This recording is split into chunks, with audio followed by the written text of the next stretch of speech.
The last episode of the Pax Romana podcast took us to a huge moment in Roman history.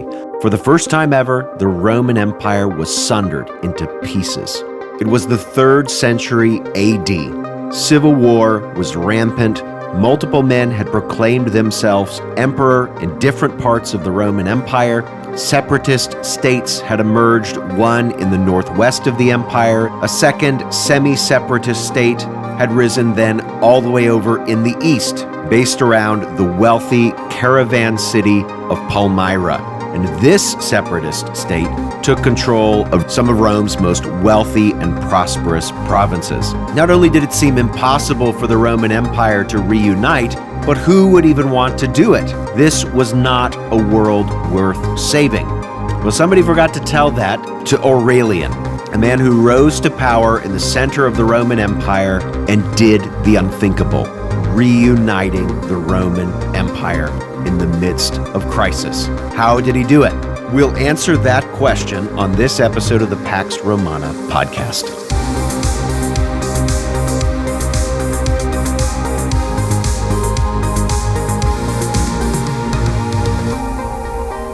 Episode 77, Aurelian and the Restoration of the Roman Empire. As you'll recall from the last episode, so many events were triggered in 260 AD. This is when the Persian king Shapur captured the Roman emperor Valerian at Edessa. Never before had a Roman emperor been captured by a foreign enemy. Not long after capturing Valerian, Shapur would retreat back eastward, in no small part because of the rise of the Palmyrene Empire, the separatist state in the east. The leader of that state was, as we saw last time, Odenathus. He was able to capture Edessa, Nisibis, and Carrhae, perhaps even reaching as far down the Euphrates as the city of Ctesiphon, which was well into Sassanid territory by around the mid-260s. And for these achievements, Gallienus, the emperor who was ruling at Rome, the son of Valerian, rewarded Odenathus with titles like Dux, that's leader, a title that was originally taken by Augustus, as well as Corrector Totius Orientis. And this title means something like the man to put to rights the Eastern world. It's a way of saying that Odenathus was more than just a governor, but was not necessarily independent of the Roman Empire. Gallienus, of course, could say that all he wanted. In reality, Odenathus was a power unto himself. Gallienus needed the alliance with Odenathus because he had to deal with the other separatist state in the west. This was Postumus's Gallic Empire, and we also talked about that in the last episode as well. Gallienus was constantly dealing with invasions of Germanic and Gothic and Celtic peoples across the Danube, and he was eventually murdered by his own generals in 267 AD. One of those men, who would come to be known as Marcus Aurelius Claudius, almost certainly an entirely made-up name. His name was probably something else, but he wanted to have names of previous Roman emperors, so he picks Marcus Aurelius and Claudius.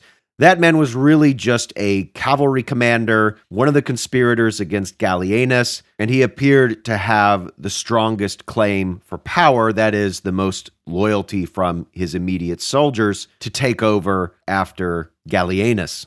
Claudius was somewhat successful in the central part of the empire. Most of the wars that he fights, as was the case with Gallienus, would be in the area currently known as the Balkans, the troubled provinces in the center of the Roman Empire.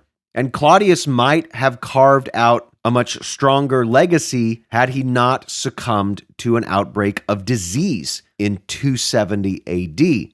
Claudius's brother, his name was Quintillus, was then made emperor by the soldiers there in the Danube area, and the Senate acknowledged him as emperor, but he would face a threat from the main character in our episode today, Aurelian. And I'd like to spend a little bit of time introducing this man because he is one of the most important emperors of this period.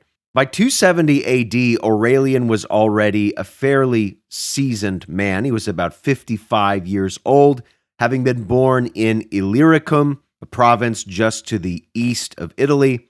We don't know much about Aurelian's family. His father may have been a peasant farmer, perhaps even a former slave. A fairly unreliable biography of Aurelian, written a century or so after his life, claims that his mother was a priestess. We do know that Aurelian was a worshiper of the sun god, Sol Invictus, the unconquered sun, a religion which perhaps his mother had trained him in. We don't know. Aurelian joined the military early on in his life, found himself by the reign of Gallienus a cavalry commander, and once Gallienus died, apparently a loyal officer in Claudius's army. But when Claudius died, Aurelian took his opportunity to be made emperor.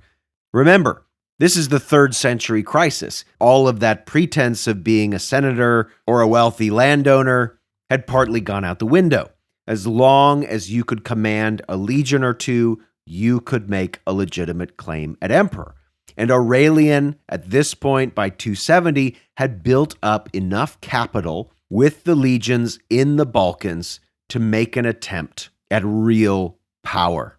In September of AD 270, he claimed that Claudius's brother, Quintillus, was not the legitimate emperor, and Aurelian took his army to Italy to settle the matter with swords. Quintillus's claim to power was just through his brother. He did not have the loyalty of the legions, and we don't know exactly what happened to him, but he didn't end up fighting Aurelian because either his troops killed him or he committed suicide, realizing that he was not going to win.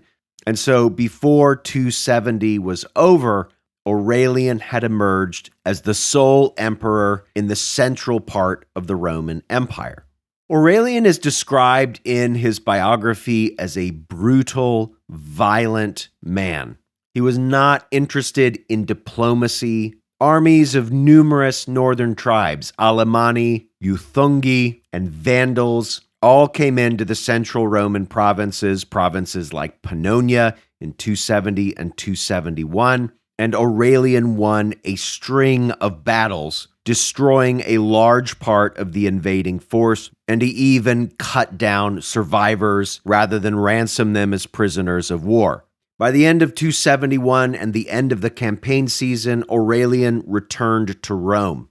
In that city, he began constructing a large wall.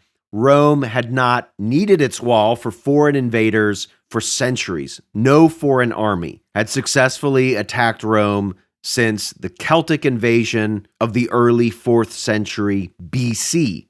But Aurelian had been fighting foreign invaders in northern Italy. It was not unreasonable to think that a sizable army of Germanic and Celtic tribesmen could penetrate all the way down to Rome.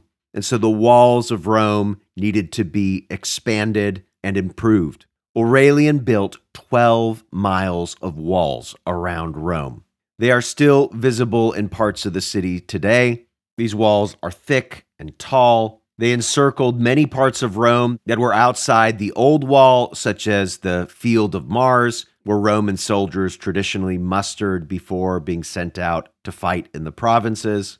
Aurelian's walls would take several years to complete. While in Rome, Aurelian resumed government handouts to the population and even expanded them. For centuries now, Roman men had been entitled to a measure of grain every month, and to this, Aurelian added pork. The emperor also restored the Roman coinage. If you listen to the episode on the collapse of the Roman monetary system, you'll learn that the Roman silver coinage was no longer really silver. It had about 5% or less silver, just a quick silver wash on an otherwise copper coin. Aurelian was not able to improve the quality of the coins by much, but he put a mark on the coin which openly admitted that the coins were 1 part silver to 20 parts copper, or 5% silver.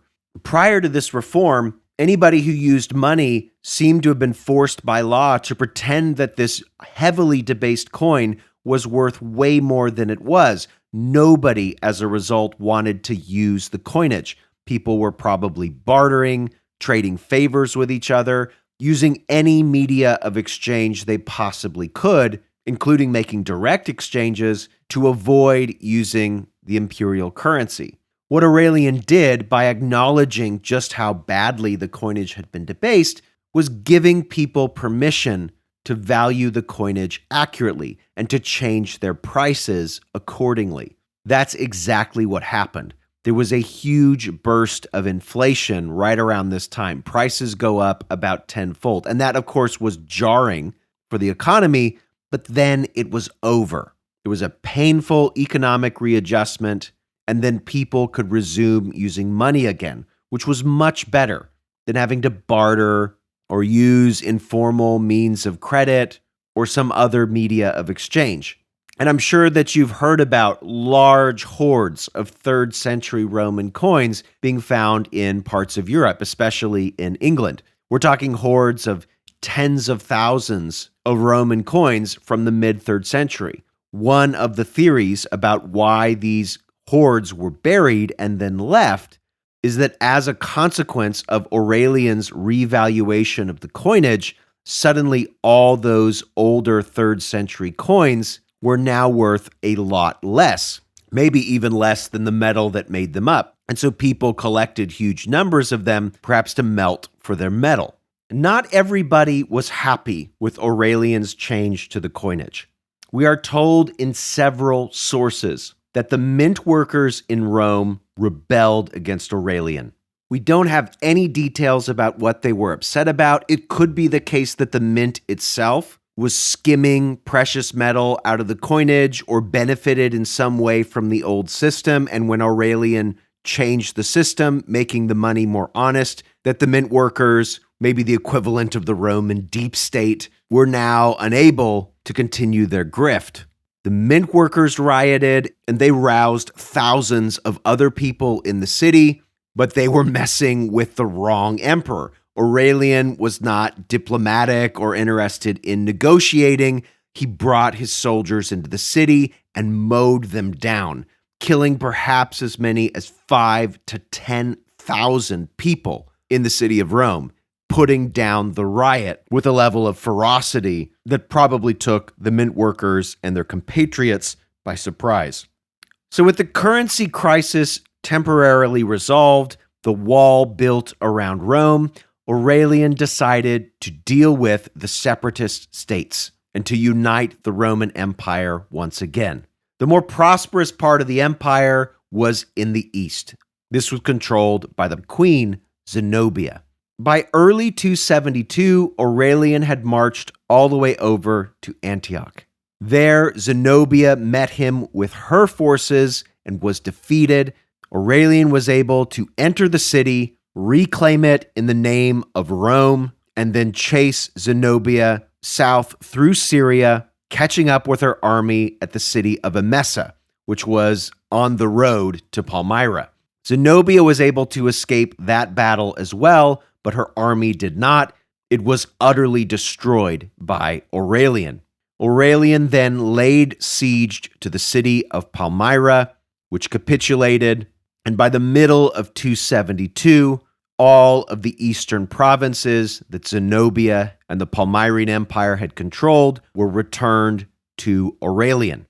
Zenobia was put on trial, along with anyone in leadership who helped her.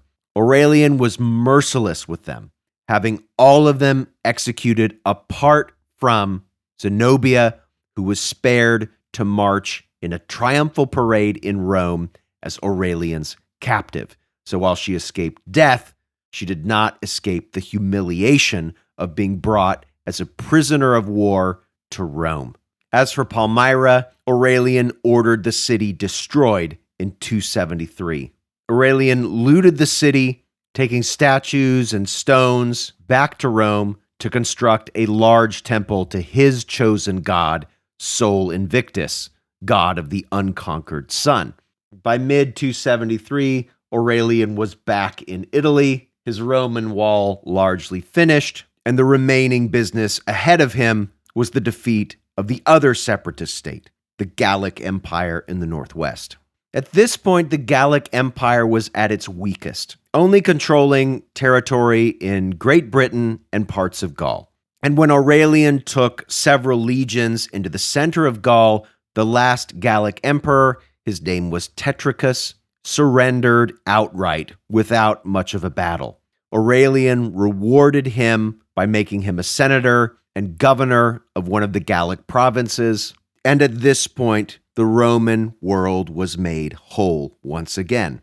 Either the Roman Senate or Aurelian himself awarded the emperor the title Restitutor Orbis, restorer of the world. Aurelian had knit together an empire that seemed fractured beyond repair. Now, to be fair, he had a lot of help. The Gallic Empire was an unsustainable project almost from the very beginning. There were too many invaders. There was not enough wealth and natural resources in the northwest of the Roman Empire to make it worthwhile as a separatist province. This is something, by the way, that later emperors would learn the hard way. But at this point, it was symbolically important for Aurelian to take it back. The territory that had been controlled by Palmyrene was, of course, far more valuable. Egypt was a breadbasket of the Roman Empire, a major grain-producing province. The luxury trade that traveled through Egypt as well as Syria was also valuable for taxing, and the cities of the East were relatively stable, wealthy, well-networked, and so winning control of those cities was also important for Rome's coffers. And while Aurelian wasn't able to spend money like crazy, the fact that he controlled the entire empire now, including its wealthiest provinces, allowed him to build a large temple to Sol Invictus in Rome. Sol Invictus was much like Apollo or other sun gods. He wore a crown radiating with the rays of the sun, driven by a chariot through the sky. He was a variant of the god El-Gabal, who the Roman emperor Elagabalus worshipped, and we talked about his wild reign in episode 69, if you want to check that out. The temple was dedicated on the 25th of December, a day that the Romans would associate with the sun god for years. Aurelian, however, did more than just build a temple to the unconquered sun, Sol Invictus. He made Sol Invictus the chief deity of the Roman Empire. Why did Aurelian do this? Because he believed that he owed such a great victory to such a great god. After all, if Romans' traditional gods were so powerful, they weren't able to keep the Roman Empire from fracturing. Therefore, Aurelian was right to replace Jupiter with Sol Invictus, a god that Aurelian himself had worshipped and who had given Aurelian such stunning victories. Aurelian was, in many ways, at least according to the coinage of Aurelian, Sol Invictus's earthly envoy. By 275, Aurelian was interested in more. He had united the Roman Empire, but the Sassanids in Persia were a looming threat, and Aurelian wanted to expand Roman territory further east. But Aurelian never made it to that war, and the emperor's reputation for brutality caught up with him. Aurelian was prone to execute, exile, and torture any of his officials that displeased him or made errors in any way. And while he was crossing over from Greece to Asia Minor, one of Aurelian's subordinates had made a mistake, and we don't know what it was. Perhaps he delivered the wrong document to somebody or told the emperor a lie, but this official was so worried about Aurelian's severe punishment that he decided to create a fake list of enemies that Aurelian was planning to execute. And these were all upper-level officers in Aurelian's administration, including officers in the Praetorian Guard. When those men heard that their name was on a list, they conspired together and murdered Aurelian in cold blood before he could step over into Asia Minor. And the man who had restored the Roman Empire through brutality and sheer force found himself a victim of his own reputation for hostility. Aurelian's wife, Severina, appears to have ruled the empire for a brief time right after the death of her husband Aurelian, because several coins were minted that appear to date after the death of Aurelian. They don't mention Aurelian's name, and instead they show a female figure named Severina calling her Augusta and speaking to the harmony of the soldiers. We don't know what happened to Severina, whether she died, was executed, or whether she truly ruled as an empress in her own right. If so, she would have been the very first and the last. Her fate, unfortunately, is unknown.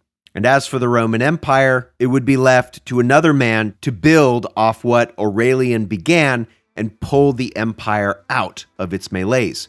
That man's name was Diocletian, and we will talk about him eventually on this podcast. But what I'm going to do for the next several episodes is pivot to questions and answers. Listeners have sent in questions over the last year or two of the podcast, and I'm finally going to get to them. And if you have a question for me, feel free to reach out. You can also leave comments on the podcast, which I read, asking any questions that you have. So these next few episodes should be a lot of fun. I'm looking forward to it. Enjoy the questions and answers, beginning with the next episode of the Pax Romana podcast.